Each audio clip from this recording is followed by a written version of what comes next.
Hey everybody, welcome to episode 90. I did it. I looked, or sorry, I listened to it twice now, um, and cleaned it again and listened to it twice.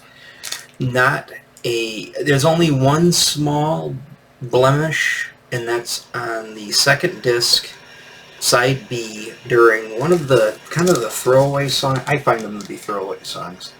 I think it might be an All-American Man. I think it has a slight skip, and it just goes on to. I mean, it doesn't stop. It just goes like, I'm American Man, and then it keeps going. So other than that, the discs are perfect. They play absolutely perfect. So I scored. I scored. Like I said, I'm looking on Amazon third-party sellers, Discogs. You can get on Discogs for about $25, which, it's a decent price. That's with shipping. I think somebody's selling for like $20 in there. Or next, it's 23, and there's like $3.99 for shipping. So you're getting it for actually a little bit more than $25. Got it for $13. So I'm happy. And it's funny. This is definitely. I mean, I love Rush Show of Hands, right? I mean, you heard me talk about it a lot. I love the Synchronicity live show, although there isn't an album to that. There is one, obviously, to Show of Hands. I mean, the Rush live stuff is awesome. I gotta say, it's not as much fun as this. This has gotta be the most fun album. And because I was looking online for videos of these concerts, because essentially it's the Love Gun tour. In case anybody doesn't know what I'm talking about from looking at the the thumbnails, I'm talking about the Kiss Alive album, which I now have on LP. This isn't the one I had, but this is the same record that I had as a kid in 1978 when my parents bought it for me. And technically, because I had 8 tracks before this is my first record. As far as album. I mean, I think I had some singles. I had a Kenny Rogers single. I had a couple other singles I think somebody had given me, but never really bought for me. It's like, here, kid. Actually, no, I think that Coward of the County single with I don't know if the Gambler was on the other side. It might have been the Gambler, Coward of the County. I think that was bought. I think somebody bought. I think my dad or my mom were at the record store, and they just bought it and said, here, this is yours. This goes into your room. This is your little record. But as far as my first album, 12-inch disc, and of course it's not just one album, it's 2 albums. This was it, and I believe that I got this in 1978 for Christmas, and that's Star Wars Christmas too. Remember the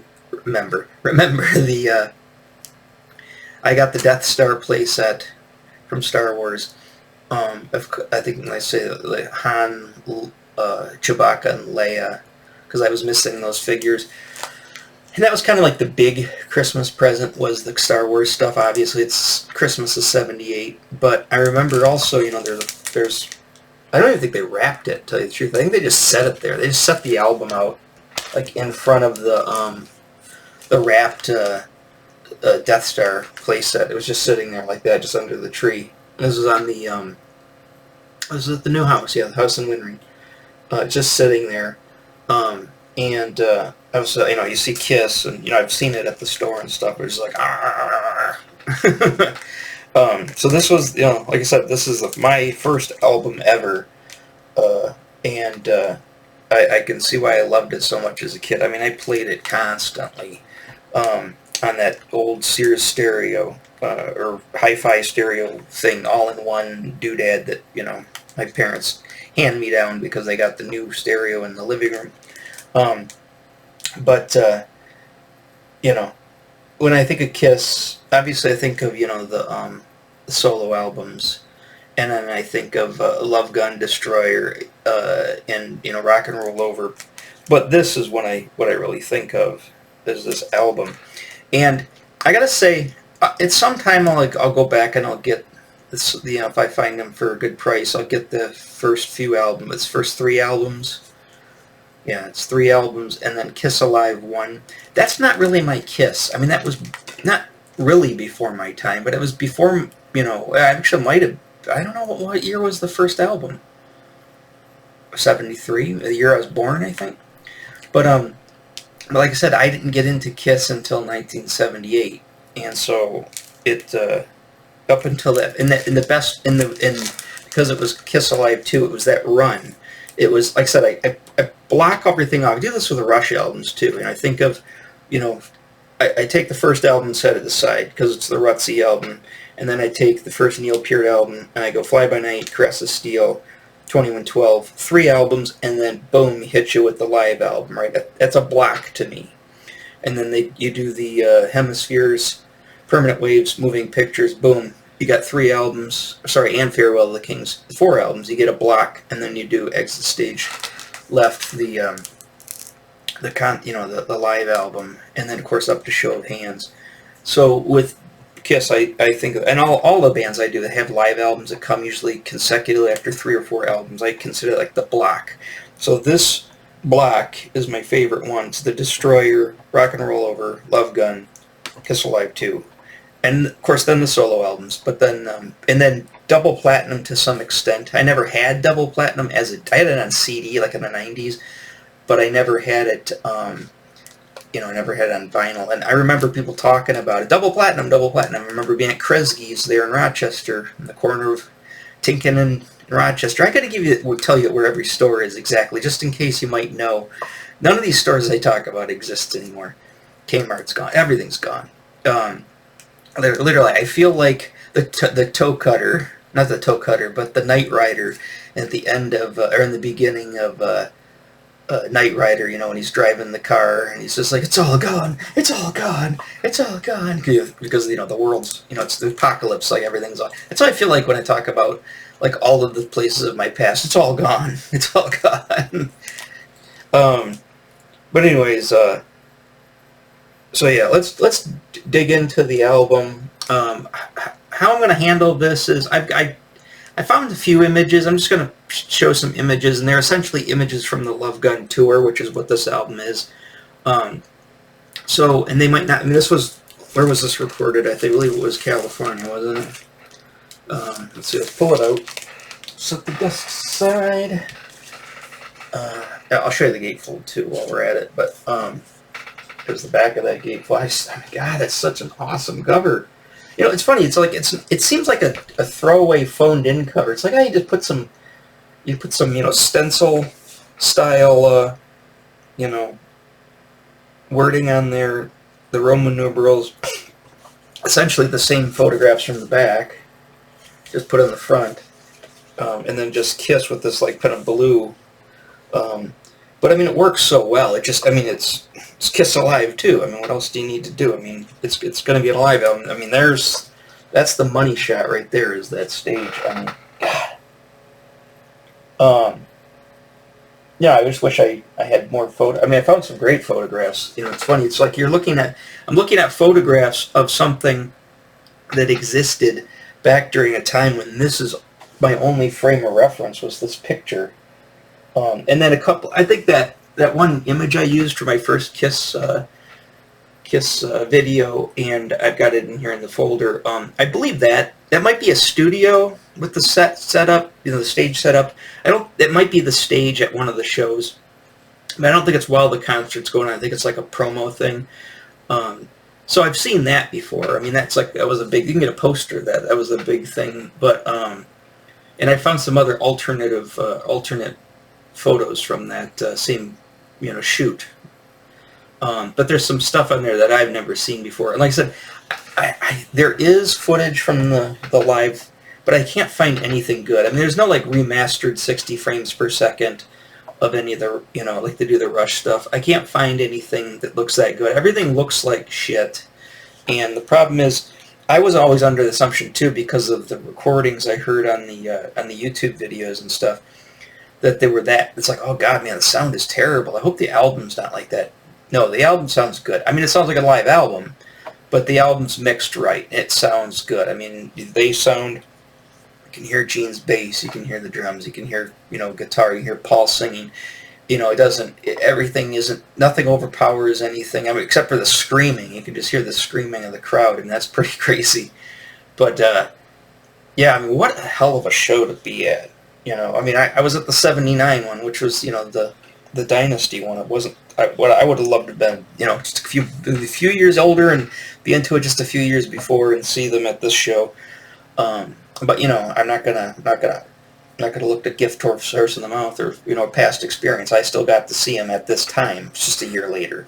You know, or maybe it was 2 years later, because that tour actually was 77. The album came out in 78. But, no, like I said, and I told you in the other, I'm not going to go over every story, but remember I told you in that other video, my first Kiss video, about what I did with this album. Meaning I would set that, I mean, imagine that, there's my turntable back there. Remember, imagine I'm a kid and I'd set that on the back of the turntable. You know, I'd have to put the record on so it would play. And then I dropped that, because like I said, that the one on that radio had like kind of a smoky black kind of cover, plastic cover that came down, so you couldn't really see the record while it was going. But then I would set that there, you know, this as my stage, even though they're in the picture, but I'm essentially supposed to just be that. And then I said I took my Star Wars figures and I made Kiss figures out of them with the basically cut out the pictures on the trading cards and just scotch taped them to their faces, and I made that little drum set. But that was, and I would, you know, I'd set it. You can't really see this, but I mean, I would set it here, and I would put the figures, you know, here and where they would be. You know, it's like, oh, the drum set would be here, or Gene's up here, and I think I even got stuff like, I think I got like a little box. At one point, put a box up so I could put the figure up on top, so it would be more, you know, accurate to it. I was going to take a box. I remember as a kid, and I was going to draw on what I thought was, kept thinking it was a dragon as a kid, but I can clearly see it's two lions or tigers.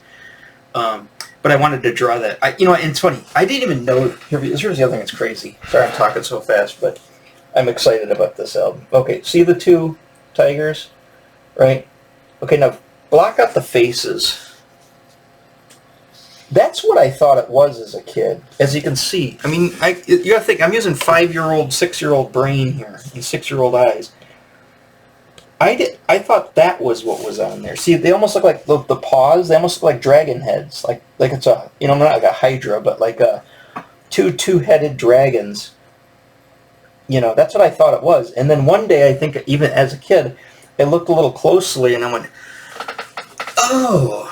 Now I see the cat heads, and it you know, for the longest time I didn't know that. And then of course that drum set. I mean, I was, you know, not that was, you know, I've seen cool drum sets. I mean, you know, the Ghost guy from Ghost, or whoever the drummers are from Ghost, they use a really cool kit. You know, I've seen great, you know, Neil Peart sets, of course, and everything. But just the way that the light and the fire and everything would catch that set, and how he had all the toms. He had those really big rock, that's bigger than a regular toms. Those are like, I think, looks like an 18-20-inch bass drum, but those look like 16-inch toms. Those are almost floor toms he has for his two not roto toms, but tom-toms, or I call them tom-toms. And then like he's got a few toms to the side that look more like the ones that would normally be there, like the 14, what is it usually, a 14 and a 15-inch toms, or maybe what's the snare drum usually, a 13-inch or 12-inch? But then he's got these, but his floor toms aren't like just sitting flat. He's got them at them, so all the drums are coming out to an angle. And I used to always think as a kid that's how drum sets were. When I saw drum sets with the floor toms flat, I'm like, that doesn't look right. They're supposed to be angled at you, right? I thought all the drums are supposed to be angled at you. It was just the way, you know, Peter Criss had his drum set set up. And those giant two crashes, like I said, and all that chrome, you know, that would reflect all the fire, you know, and just pick up all the light and stuff. I just love, God, I just love that. What was I trying to find? Sorry, I'm a huge whatever you call it, rant or tirade or whatever. Produced by Kiss by Eddie Kramer, recorded live at the LA. Okay, it was at the LA Forum. So I don't know if the pictures that I found are specifically from the LA Forum show, but they're from the same tour, so they could be You know, it could have been a Kobo show or wherever they played, Joe Louis or wherever they played in Michigan. But they obviously they had this. They pack up the whole set and they take it to every show. But what a hell of a set! I mean, just amazing with the scaffolding and the stairs. Like I said, the drum riser that would come up. You know, and then they'd have those whatever they own, those lifts, those hydraulic lifts, little platforms that would come up.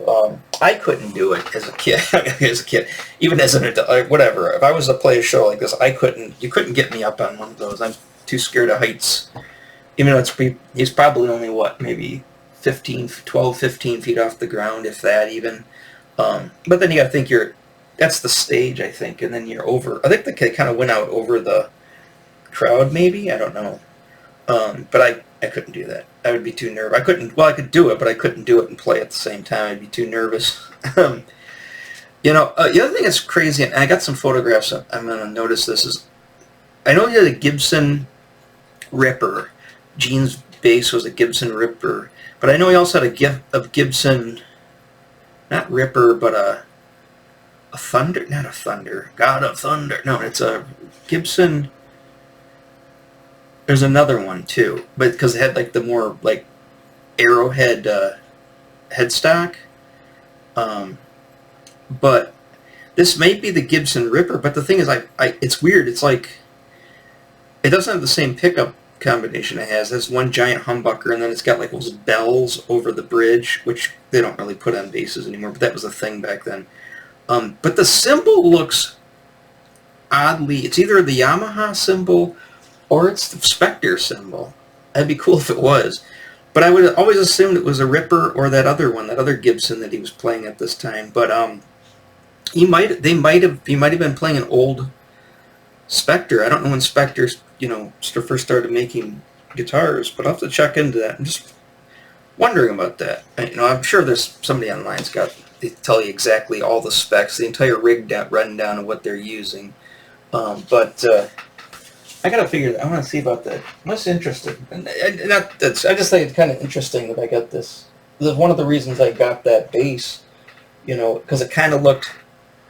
I mean, I always liked Spectre, but it also, to me, when I saw it originally, I was like, it kind of looks like Geddy Lee's his wall bass a little bit, but it's not as big. The wall has a real big body to it. And it's got those big humbuckers too, like those real with the mine have the EGMGs, the smaller ones. They're still humbuckers, but they're not like the big monster ones. And then, but I also thought it kind of looked like something Gene Simmons would play, like in the old, not before the Axe, the Axe bass that he has. Before that, before all the armor, when he had like the more mirrored boots and stuff like he has in this tour. But, I know that he played Gibson Rippers because, it was talked about a lot. And there's another one. It's Gibson, not a Destroyer. That'd be ironic. A Gibson, I have to look that up.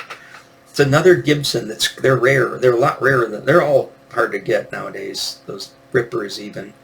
But I swear that symbol looks like either the Yamaha symbol or because it doesn't look like the Gibson symbol. Because Gibson just says Gibson.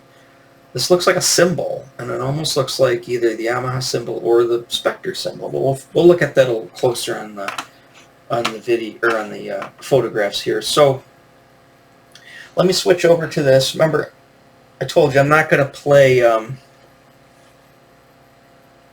any of the music, for copyright purposes. So, like I said, if you just go online, just go on YouTube and just listen to the album. You got to listen to it on vinyl, though. You got to hear it in headphones on vinyl and just sit back and just take, I think it's like an hour-ish for the whole album, or maybe just over an hour. Take some time, go sit back, listen to all 4 discs. That said, and I'll get into this when I start talking about the tracks, I'm not a huge fan of the B-side of it's basically the encore. That's okay. I just don't like it. But the rest of it, 3/4 of the album is just spot on, perfect. So let's go through some of these videos. Obviously, I just pulled this up here. There's the picture of that stage. The gatefold opened up so you can see it a little better. Yeah, I mean, like I said, just cover the two. Take your thumbs and cover the 2 tiger heads, and you would think that those are 2 two double-headed dragons in the middle. It's just weird. There's a lot of things like that. This is probably one of the first things, but there's just images that I would see like in a what was another one? There's one from Star Wars that I kept seeing from like the trash compactor scene that was in like the storybook or something. Or it was from something, and I kept looking at it, and I always my brain just registered that it was different, and then I'd see it, and I go, oh, that's what it is, because I didn't see the other part that's blended into the background. It's weird. Images do that a lot. So, but yeah. So let's go and let's pull up. Well, I guess I could just go. Oh, yeah. Let's just do it this way. I'm just gonna go. None of these are in any order. I guess I'll start with the album cover. But I didn't really need to open up another thing. But there's the album cover, of course. And then. Oh, it doesn't let me do it. Now look at that. That is amazing. I love, the nice thing about black and white is black and white takes all the color out. It's black and white. But I mean, you can see crisp and clear now. Like I can see through the risers. My eyes aren't getting like tricked by all the different colors and stuff. And look how, it's not perfect and it's not a huge image, but look how crystal clear Gene is there, and you really get a sense of you get the image is not flat; it's got depth to it. Yeah, I don't know if it was taken what kind of lens it was taken, but it's definitely not a lens that would flatten that out. Like a telephoto lens, I think, would flatten that out. This one has depth, so I would say maybe it could be 36 millimeter lens. But it looks deeper than that. It's got a little more deep focus. Because, you can see, Peter is out of focus in comparison to Gene, but he's still relatively in focus. And all this detail, like on the gong and the drums, and there's those giant toms, are all, you can see it really well. I also noticed that he's got all the drum heads. There's no bottom drum heads, too. And then that crazy snake thing. I think that's the thing that Gene uses to breathe fire with. I think that's fixed. I think he takes a smaller torch and then dips it in there. It's got this on the stick, and then he doesn't use this giant thing. At least I don't think he does. But look at the bass, though. Look at that. There's a symbol there. You can see it as clear as day. I'm going to go in as much as possible. There's a symbol there. That doesn't say Gibson. Maybe it does on the thing, but look at also. It's got a thing that covers the truss rod cover, right? This little plastic piece right there. I have the exact same thing on my bass back there. That's the same little truss rod cover, and then it's got the symbol. I swear to God, but it could be. But Yamaha also does have You've seen the Yamaha symbol. They've got the Yamaha symbol, but sometimes Yamaha just says Yamaha. But we'll see. Well, I don't know if we're going to see, but I'm going to do some research probably off video, and either it's a Gibson Ripper or it's the Gibson the other one, which I can't not remember the name of that either. Not the Thunder, the Gibson, like Puffer, not Puffer. That's not what it is. Like Ripper. It's totally escaping me. Yeah, and of course his crazy boots. Now I gotta say also, I probably said this before, is my favorite costumes of all of them is definitely the Love Gun Tour costume. Paul's costume I never really cared. This is pretty much the costume from the doll, except for this vest was more part of his pants. It was almost like a onesie that had his chest with his crazy chest hair. It's back when you could have a lot of chest hair, and it was the 70s. I don't really care so much about what Paul's wearing. That's pretty cool. But as far as the characters that I like, specifically Gene and Ace, that's my all-time favorite Ace costume, and my favorite Gene costume. I love the boots. I love those boots. I think the armor is just too much. It looks cool, but I think it's overkill. I like the bat wings, just kind of how his original costumes used to be, and then these mirrored, they take I think they're little mirrors, or whatever they use, they're either mirrors or metal, and they glue them onto the on a piece of whatever leather or whatever to make those boots. He said my dad used to always tell me this story, and I don't know if it's true. I don't know how my dad would have known. My dad used to read a lot, though, read the paper and everything. He said, "Oh yeah, they never paid for those boots." What is it? What do you mean they never paid for them? Meaning they put them on a credit card and then default on their loan, or did they take the boots from the guy or whoever made them and then he sent them a bill and they never paid the bill? What does that mean? They never paid for them? And which boots? Those specific boots or all of them? I mean, it's these questions that I want answered. Like I said, when adults, I try not to say anything crazy like that around my son because I know he's going to think about it 40 years later and say, "Remember when you?" I don't think when my dad was alive, I don't think I confronted him about it, but yeah. So, like I said, there's just some of these images. Like I said, I think these are either live images from, or these are just promos that they did on the stage, after the stage was set up.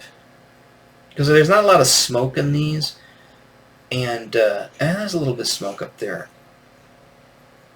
I keep thinking they're promo ones. Is that the same drum set? I'm curious. I don't think it is. I think this is from a different show. Similar, but I don't think it said anything on his drums. I think it was just a black drum head. But yeah, like I said, sometimes people leave out the bottom. I think the older sets and stuff, people would leave out the bottom because they put the microphones underneath these. I think when they got like the trigger mics and stuff on more modern kits, that's when they put the bottom heads on. I don't know.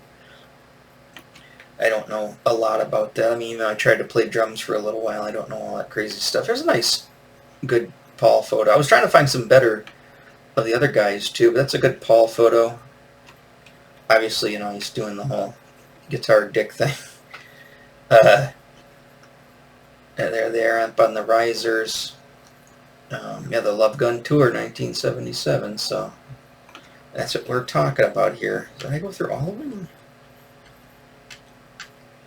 I thought there was a few other photos. Oh yeah, there's some over here, yeah, I was about to say. Okay. Just another big picture. Sparks instead of the fire that time. Nice big forced perspective of Gene, that's pretty cool. Again, I can't see the bass perfectly. All I see is the cymbal there. But like I said, it's an older, obviously it's an older 70s bass. I don't think it's 60s, probably 70s bass, but I mean, even if it is a Spectre, which it probably isn't, the knobs have everything's changed. Like they don't use that giant metal humbucker anymore. I mean, they do, but most of the time they're different. That's kind of a crappy picture there. Here's a small one. Here's a picture of Ace's guitar on fire when he does the guitar solo. Now, like I said, I think I've seen... Now, there was a video out. Correct me if I'm wrong. There's a video out, I think, in like the 80s. Maybe late 80s, maybe into the 90s. That had... this is after they were unmasked and stuff. This is for one of the newer albums. There was like a Kiss video, and it was like... There was like porn stars at the time were in it. And they did this like... This guy was like a reporter, and they did this kind of, tongue-in-cheek kind of schlocky, fake, there's like Paul Stanley's in his bed, and he's all the girls' name are Carol, I went caroling last night, but there was, I think that same video had like a second part to it, and they just played music videos and like live concert footage. And I could have sworn they had some of the concert footage from this tour, and I remember the sound was pretty decent, and it was pretty. Even though it was on VHS, it was a lot clearer than some of the stuff I've seen here on YouTube. But I'm pretty sure that is. And I remember he puts after the guitar finishes, it's got like a little thing inside of it catches like this. I think it's like where they took out one of the like the bridge pickup. Not the bridge, but the neck pickup on this Les Paul, and then they put their pyrotechnics in the hole where the bridge pickup is. And then I remember when he's done with it, he's done after the solo or whatever. It's still on fire. He sits on the guitar stand. It's just sitting there on fire. But I remember also like being on a string and they pull it up or something. Again, if that's true, then I must have seen that somewhere. The other thing that was weird as a kid too, I didn't understand Gene's costume. Just like the kind of like the cat thing. It just like when you saw him walk, you know, he would walk. Obviously, he'd always kind of have like that weird kind of stance, and he would just, you know, he'd lift his, he'd really make it really, you know, super dramatic when he walked, right? But the boots, like they didn't register in my head. It didn't make sense. It was like this weird kind of movement that was just like, as a kid, I was just like, what is that? It's like watching like a weird, you know, animal that you've never seen before. It's some kind of weird, creepy thing, which, you know, obviously added to the whole, whatever, je ne sais quoi of the costume and everything. But it was weird. It didn't hit me. It's like, these were so long, I didn't realize that his knee's like here, and it's like a, you know, almost like a pauldron, not a pauldron, but like a big knee pad. It would stick up, and then when his knee bent, this would stay straight. As a kid, it didn't make sense to me. It was that way with goalies, too, when I was a kid, hockey goalies. Like, I didn't understand why they were so tall, and when they bent their knees, it would stay. I said, I'm a weird kid. I paid really, really close attention to little details, but things that just didn't make sense in my head. I was just like, huh? I just found this promo shot of Paul. I was trying to find promos of the other guys. It's still the costume. He just has his top coat, you know. They might have wore that in the concert, but obviously I think he takes it off pretty quick. Oh, that's a tiny picture, but there's a picture of... That could not have been good for him. Have all that smoke in his face. You know, he's burning that guitar. I mean, that's got to be pretty toxic. He's not dead. Not a bad picture, but a pretty cool picture of... Again, now this one is a totally... because it's got spikes on it. This might not even be from that tour, although the costume looks pretty close. Oh, did I miss any of the... Yeah. There's one I can see. It's still not great, but there's a picture of... yeah, you can see it. I think it's the three humbucker. They've got the bridge humbucker, the middle humbucker, and the... what do you call it? Got the three humbuckers. Custom, Les Paul custom. Doing my Nigel impression. But I think they just took out this... neck pickup and put the pyrotechnics in there. The cover again. Where's that picture? That was kind of cool. I like that. There it is. Okay, look at this picture. There's a lot of light on it. Great picture, but that... Look at that symbol. I'm telling you. See how it's got like the little SE looking thing, and it's kind of like got the squiggle. That looks just like the Spectre. I'll have to grab my guitar and show you. I mean, I swear to God that's the same symbol.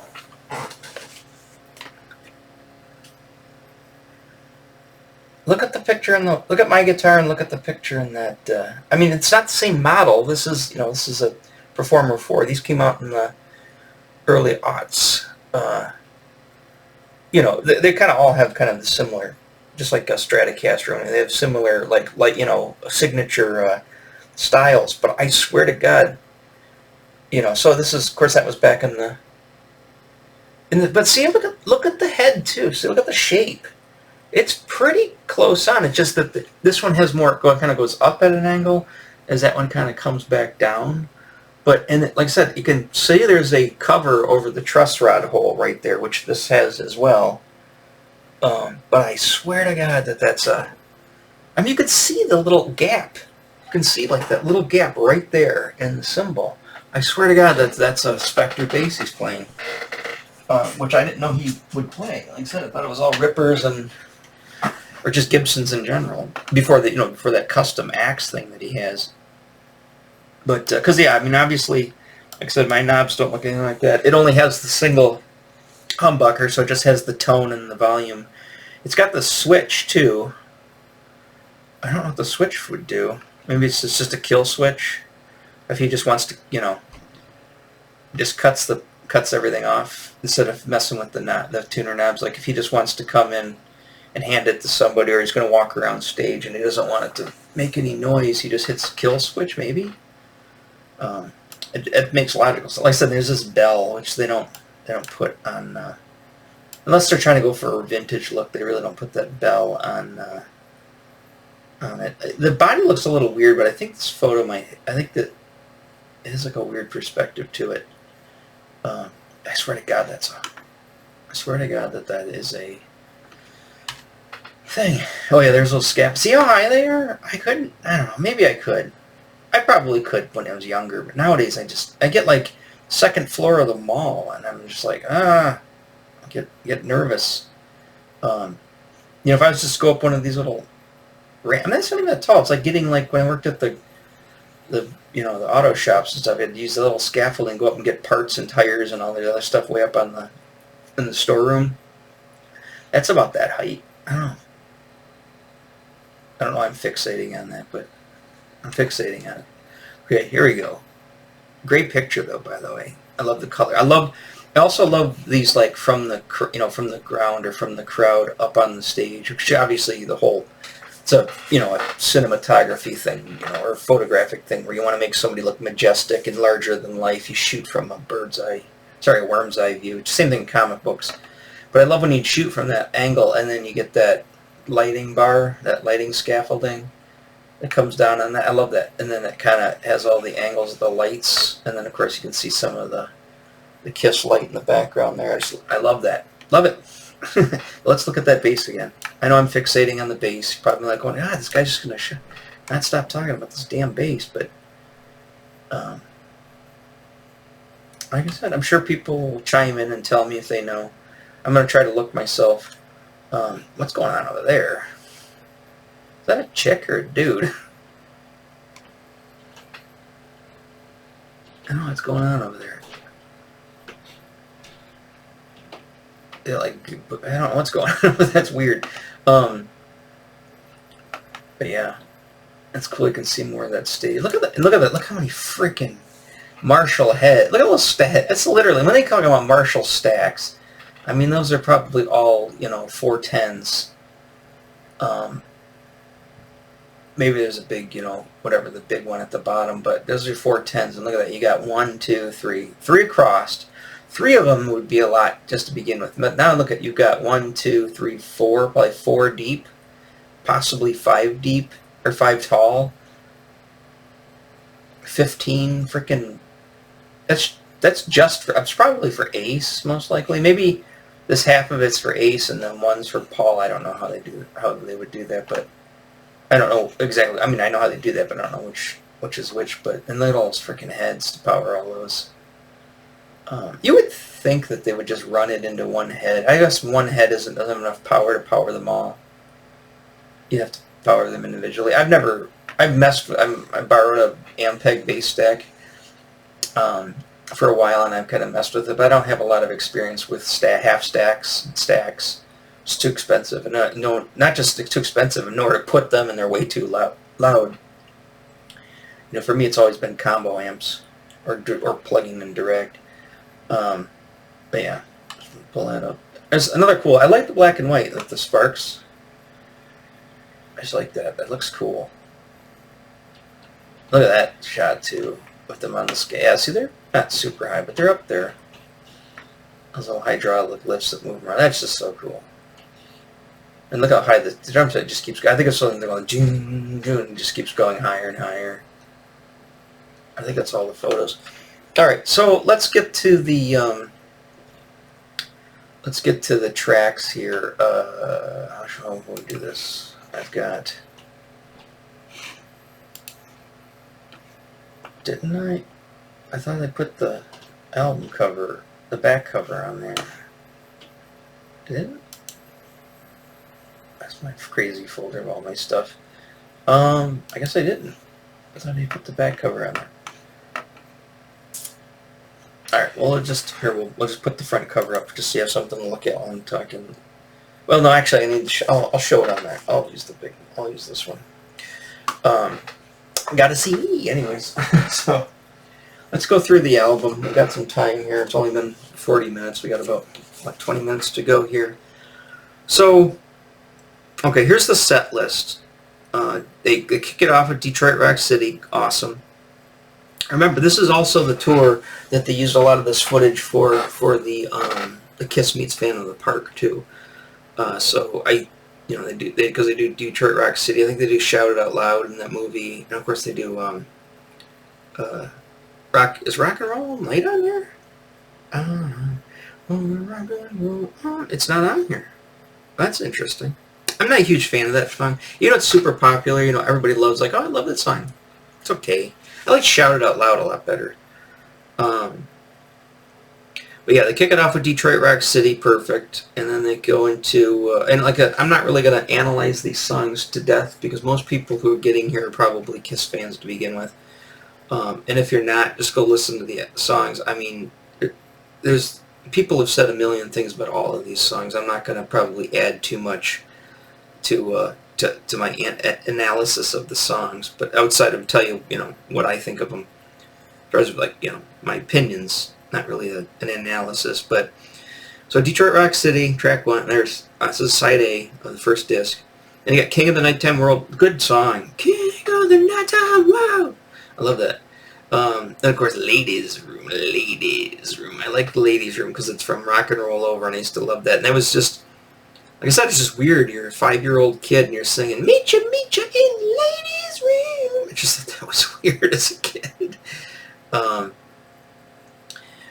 Making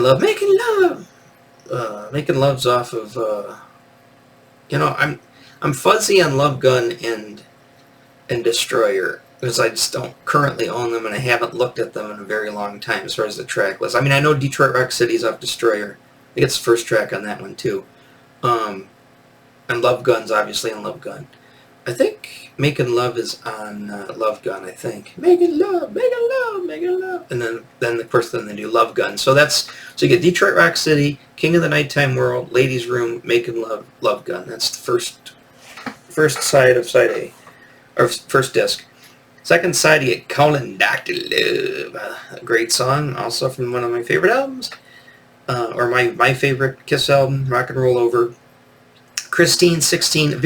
My only thing I'll say about this song is I've always listened to it, but never really, and it hit me, but I didn't really think about it and look at the lyrics. But now listen to the lyrics pretty heavily, and with this intention in mind, it's like, all right, he's waiting for a 16-year-old girl to get out of school, right? And he's talking about wants to do it to this 16-year-old girl. It's like, I mean, I know the times were different back then. I mean, my grandma, my mom's mom, had my mom when she was 16. So she might have been 17, but she, obviously got pregnant at 16. But the thing is, it's just like, I know it's a different time back then, but it just seemed a little, and I know some of the states have different things, but I don't know. Just seems like people would be jumping all over that today, Let's cancel Kiss. They're pedophiles, which that technically is not a pedophile. But anyways, yeah, it's just a weird song when you think about it. And I think Christine 16 is off Love Gun, right? Christine, I think it's off Love Gun. Shock Me, I think that's Love Gun, which is sang by Ace Frehley. Shock Me. He seems really kind of out of it. I mean, he's always I think he's always 3 sheets to the wind, but he seems pretty weird in this concert, this live album. Hard Luck Woman, of course, a great song. Bring out Peter Criss to sing Hard Luck. Actually sings it while he's playing the drums, but does Hard Luck Woman. Tomorrow and Tonight, it's okay. That song I'm not a huge fan of.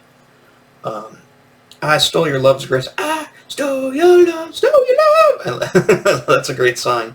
Beth is a great song. I'm not a huge fan of Beth. I mean, Beth is Beth. I mean, it's that song. It is what it is. I don't dislike it, but I'm not a huge fan of it either. God of Thunder. Love God of Thunder. Well, obviously I like Gene, and I like, God of Thunder, rock and roll. Ooh, I love that. Anyway, I Want You. Again, Rock and Roll Over. And then Shout It Out Loud. We're on disc 2, by the way, side A. Then you get Shout It Out Loud. Shout it out loud. You know you got to shout it now. Great song. Love that song. Like it better than Rock and Roll Over. I don't know why I associate those two songs together, but for some reason I do. All right, now like I said, the encore, because they basically, good night everybody, we love you, at the end of Shout Out Loud. And then there's still side B. Now, I'm assuming, it says that these are recorded at the Forum, so I'm assuming these are all from the same concert. I don't think these are tracks are pulled from different They may be. It doesn't say it anywhere. You know, I don't know. I'm just getting back into this album now after years and years and years. So I like to do a deep dive and learn everything I can about it. And I'll probably look up and see if I can find any of that information. Again, anybody's got this information, clue me in. Let me know. Yeah, All American Man, like I said, that's the song that has the skip. Not a big deal, because I don't really like the song. Rockin' in the USA. The only thing I don't think I like Tomorrow Tonight. It just, Tomorrow Tonight. It just sounds too doo-woppy. I don't know, I just don't like. Something about it I don't like. Larger Than Life, Rocket Ride. Put your hands in my pocket. It's not the same song. Rocket Ride, and then Any Way You Want. Like I said, the whole side B of this last disc, the encore stuff, for me it's just throwaway. I probably barely ever, if not ever, flip the second disc and listen to that. I'll pretty much, when he says good night, we love you, I'm done with the concert. I'm going home. In my head, going home again. Yeah, I think it's a great lineup. I'm just surprised Rock and Roll Over, or, what do you call it? I Want Rock and Roll All Night. I'm surprised that one's not on here. Other than that, I think everything else is pretty much on here, right? I mean, they don't do Black Diamond. They don't do any of the stuff from, like, Kiss Alive 1, like Black Diamond. Black Diamond! Deuce. Deuce is not on here. That's all Kiss Alive 1. I'm assuming they wanted to kind of avoid, because they do this with, like, the Rush live concerts. I mean, I think they do Tom Sawyer in a lot of them, But, like, I think they wanted to avoid crossovers. I wanted to, pretty much, for Kiss Alive 2, do this stuff for the 3 albums prior to this, Destroyer, Rock and Roll Over, and Love Gun, so, which are my 3 favorite albums, Rock and Roll Over being my most favorite. I mean, technically, if you really want to push comes to shove, this is my favorite Kiss album of all time, Kiss Alive 2. But again, I'm gonna go and I'm gonna get the albums at some point and listen to the first 3 albums and listen to Kiss Alive 1. And see if I can get a handle on that one, sort of that version of Kiss, the earlier version, the first version of Kiss. After that, like I said, Dynasty, I don't think I'm going to buy the album. Creatures of the Night, I have nothing against Eric Carr, but once Peter Criss left the band, it was kind of That was like the I didn't, Dynasty is when I saw the concert, and I didn't understand that, pretty much. The whole reason they did the solo albums was to keep the band together, give them some kind of a something to do. They could still put out Kiss albums, they put this out and put the solo albums out. Still sell some Kiss albums without the guys actually having to get together and record anything. And then they come back and then they do Dynasty, and I think that's what, I think for Peter, and I don't know the history exactly, but I think Peter was like, I'm done, or they kicked him out, or however that happened. I think that's when Ace was like, I want to get out of here too. But not that that's a terrible album. I mean, I don't really have anything wrong with, I was made for loving you, baby. I don't really have anything wrong with it. I know that's disco-y, but I think just the whole album as a whole is just kind of like, kind of, the beginning of the end. And then, and like I said, I don't know my albums after that very well. Then is it Creatures of the Night? And then the guys left, and then you got Eric Carr on drums for Creatures of the Night, and then I think Unmasked, or was it Unmasked? I can't remember. It was Unmasked then Creatures. So I think it was Dynasty, Unmasked, Creatures of the Night, and I don't even know when Vinnie Vincent shows up. He had a cool thing. I like the Ankh thing on his head, on his face. That's pretty cool. But yeah. So, like I said, I did want to keep my Kiss video. I know there's a lot of people that find the stuff through the Kiss videos, and it seems like a lot of people come here from the original Kiss video through the algorithm, And I did notice if you look up Kiss on like Google image search, mine's like the 6th or 7th video that pops up.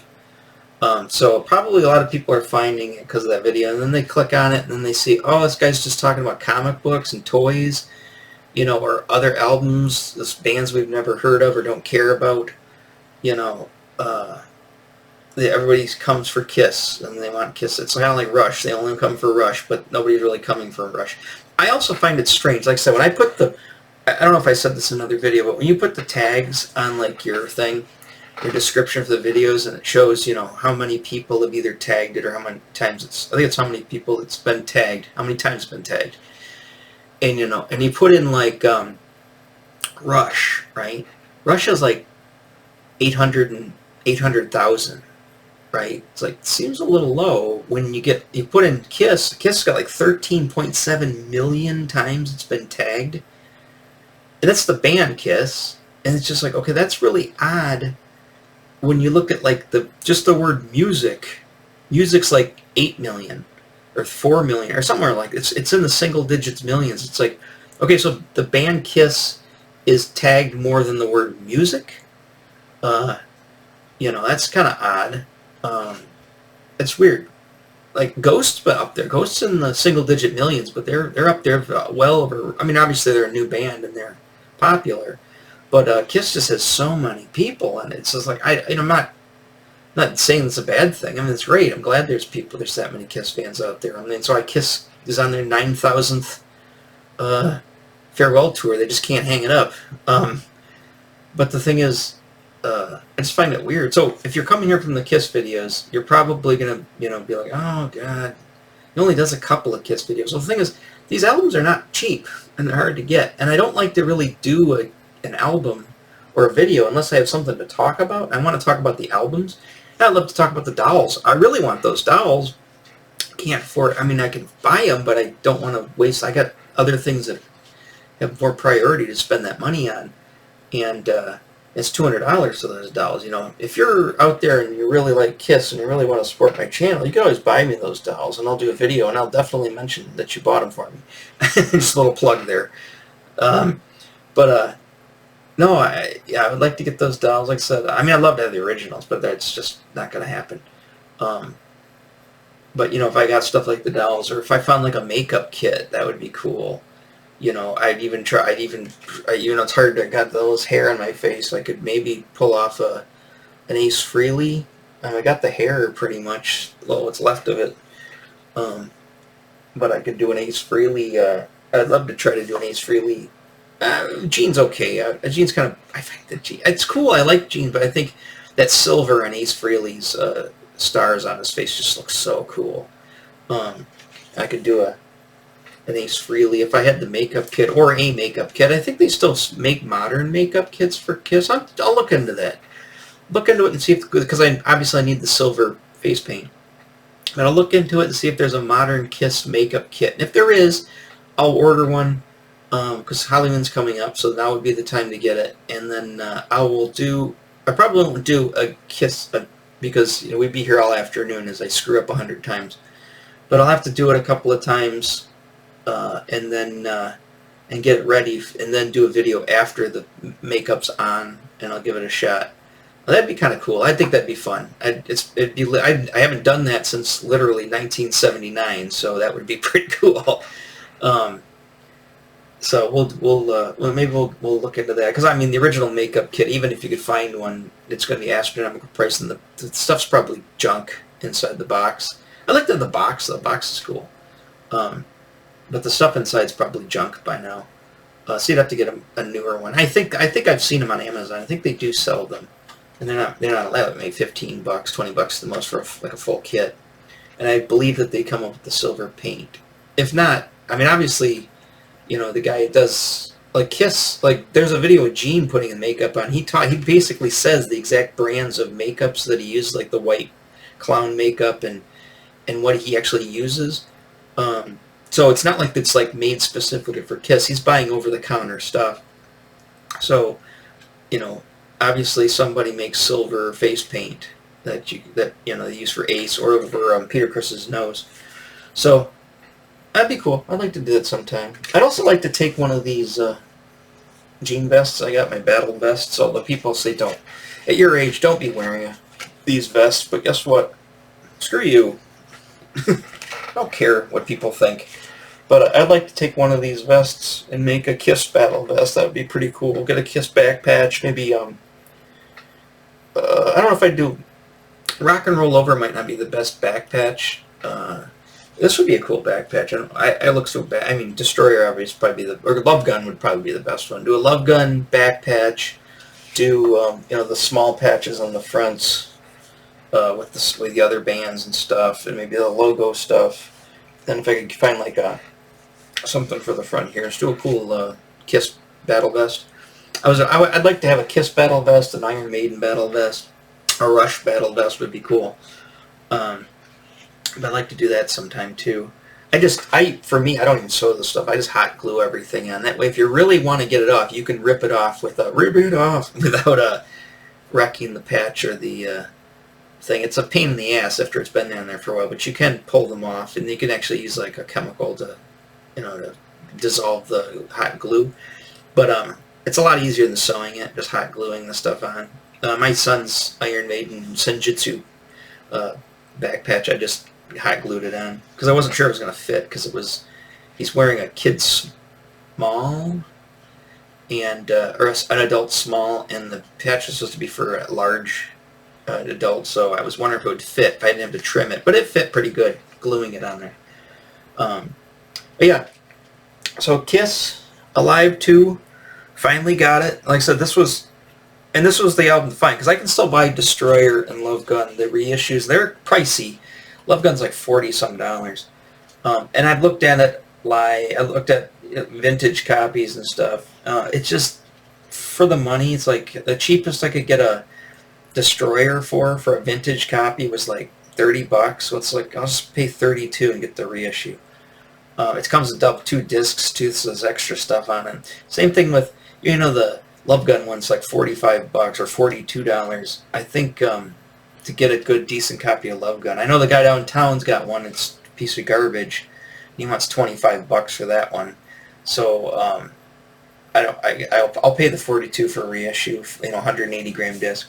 So those will probably buy. And again, I got that Ace Frehley album, but I can't find on vinyl like reissues the rest of the guys except for the picture discs. I don't mind getting the picture discs. They have a set. You can just buy all 4 picture discs for $80. It's not a bad deal. But that's all I see available is the picture discs.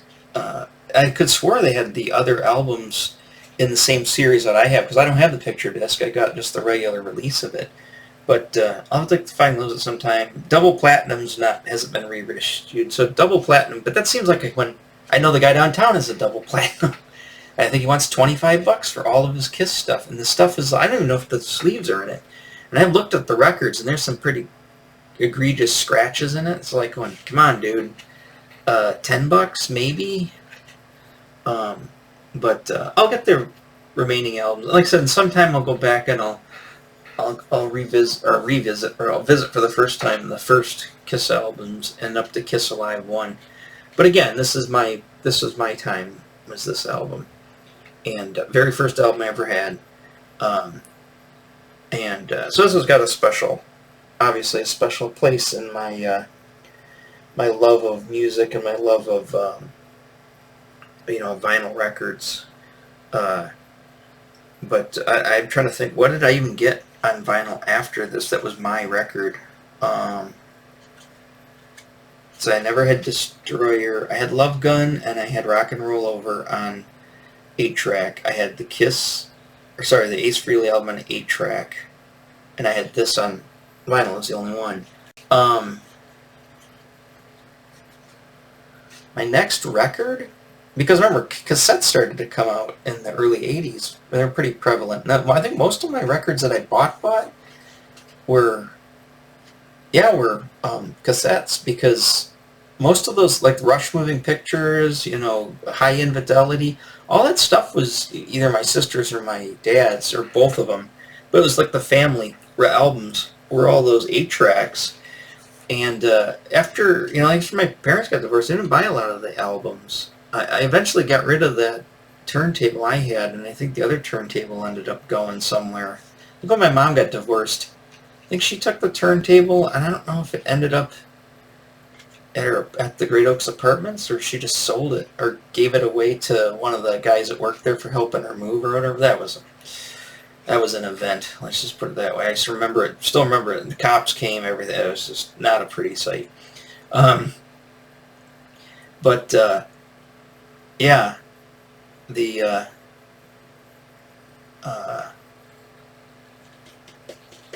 I'm trying to think. I don't think I bought any records until the late 80s when I started going to Sam's Jams, right?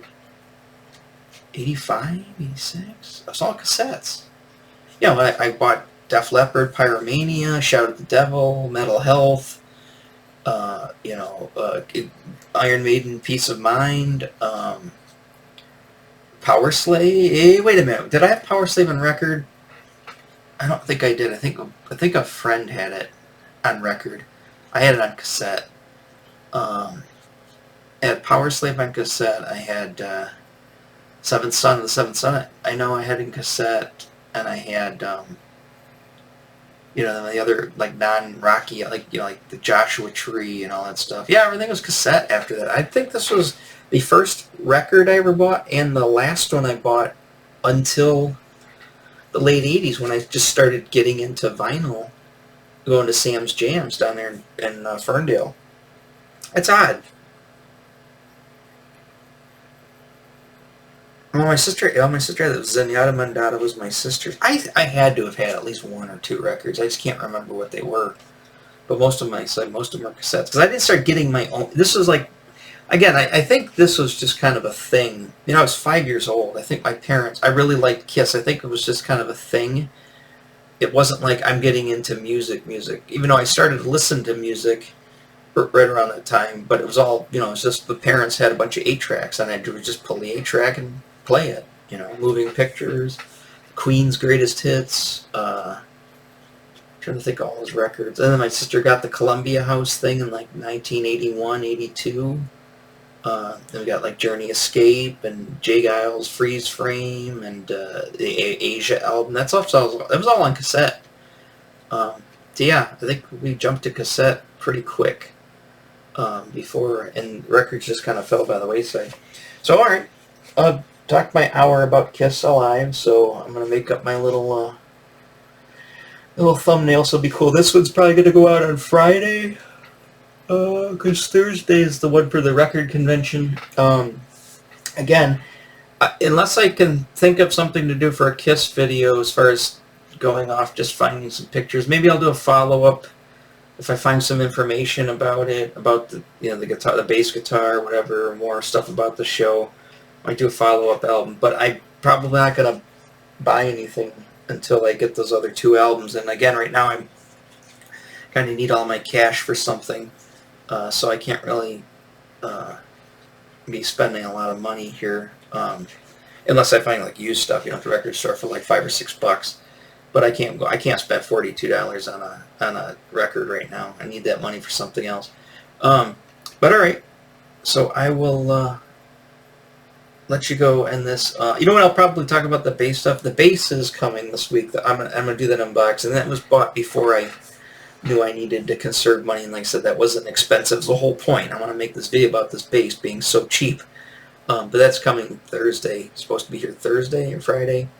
So I'll end up doing that video too. And of course, I'm probably going to mention Gene Simmons a lot and probably mention that bass. So I'm going to do some investigative work before that video, so I can I'll relay that information too. This cheap bass coming, I might even turn it into a Gene Simmons bass, put stickers on it, put like Kiss sticker on it or something cool like that. I don't know. We'll see what comes with it. What's like. Could just be garbage. I've got 90 days to send it back. I probably have to pay for shipping, but I've got 90 days to send it back to Amazon if I think it's garbage. But if it costs me $40 to send back, well, it was only $69, so $69. So I'm gonna probably just keep it anyway. I can't. From what everybody's saying online, and like I said, I'm gonna do my version. I'm gonna jump on the bandwagon and do a video just like them. because I'm curious myself to know if it's how it is. So that'll be a cool video to do. That'll be a fun one to pop through, and I think the Kiss people would like that one too. I know I know this week I had some comic book stuff, and I had the Ninjas video. I wonder how that. I'm making this video before that one's posted. I'm wondering how the Ninjas video is going to do. But all right, I will catch you guys later, and this will be Friday, so have a good weekend. All right, talk to you soon. Bye bye.